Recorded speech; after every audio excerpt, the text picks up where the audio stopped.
Una sa lahat, ano pong feeling na pilot episode na po ng Totoy Battle later sa News 5? Sa TV5? Exciting, syempre. Very excited na mapanood na ng mga kapatid natin yung pinaghihirapan ng buong team. At syempre excited na makilala nila at mahalin din nila ang obra ni Carlo J. Caparas na minahal ng mga magulang natin, mga tito at tita natin noon, diba? Ngayon, bibigyan namin siya ng ibang take, ng different take, without, syempre, nang hindi tayo lumalayo sa original. At sana yung mga ka-age naman natin ngayon, ayan, mas mahalin at makilala din nila si Totoy Bato. Ipakilala niyo po kung sino po, ano po yung role niyo dito sa Totoy Bato po? Ako po dito, si Emerald, dito sa Totoy Bato sa TV5. Kababata ako at kaibigan nila Totoy Bato at ni Dwayne at ni Jeff, which is si Kiko, si Diego at si Andrew Mulak. Tapos, very fun, jolly, bubbly, masayahin. Humahanga ako kina Totoy Bato dahil lagi nila akong pinagtatanggol. Siyempre, humahanga ako at sinusuportahan. Kumbaga kami yung laging nandyan kapag nakikipaglaban si Totoy Bato at si Dwayne.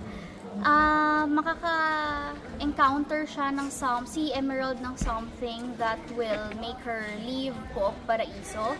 At yun, dun magsisimula ang kanyang ang kanyang paghahanap ng justice at truth ganyan sa buhay niya.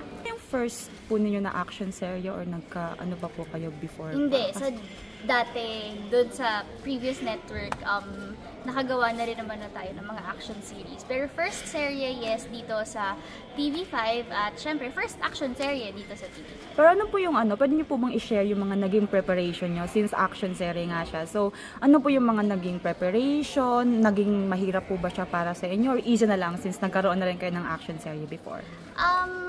Yung preparations, nagkaroon kami ng mga stunt training, kasama yung stunt team, yung stunt director, and yung ibang kasama sa cast.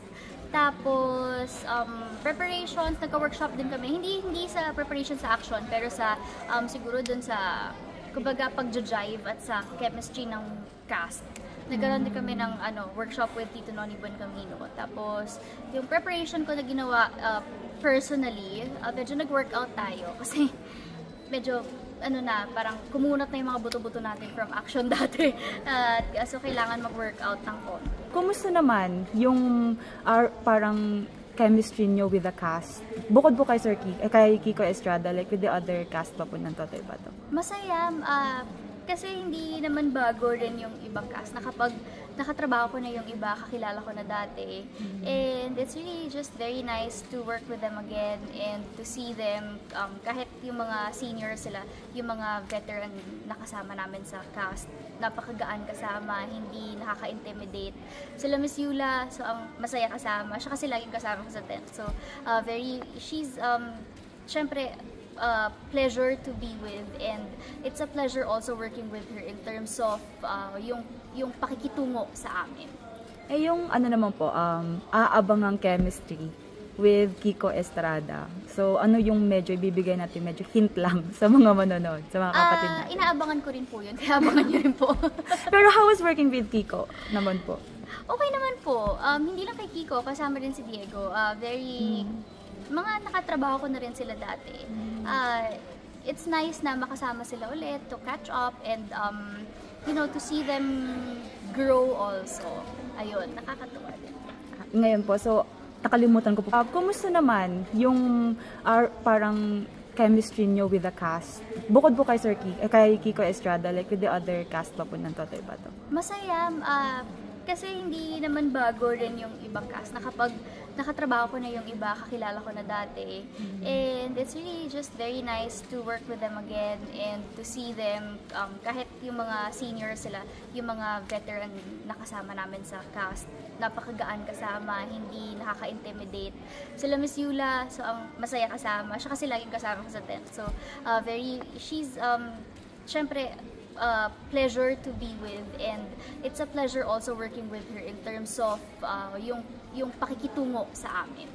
Yung naman po, aabangang chemistry with Kiko Estrada. So, ano yung medyo ibibigay natin, medyo hint lang sa mga manonood, sa mga kapatid natin? Inaabangan ko rin po yun, kaya abangan nyo rin po. Pero how was working with Kiko naman po? Okay naman po. Hindi lang kay Kiko, kasama rin si Diego.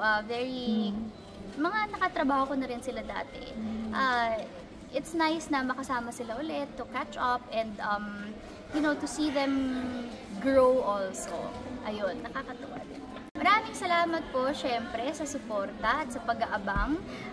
Yung papalitan naming show is very successful and alam ko naman po na sinuportahan at sinubaybayan ninyo. Kaya sana magustuhan nyo rin po at suportahan at subaybayan nyo rin ang Totoy Bato, ang kwento ni Totoy Bato. Simula na po yan mamaya, May 5, 7:15 PM po sa Todo Max Prime ng TV5, just right after Frontline Pilipinas, 7:15 Totoy Bato, bago mag Batang Quiapo. At meron din kaming papalabas din ang episode at 8 PM sa Sari Sari Channel naman. Sana po magustuhan nyo at samahan nyo po ang journey nila Emerald, ni Dwayne, at syempre ni Totoy Bato. Dito lang po yan sa TV.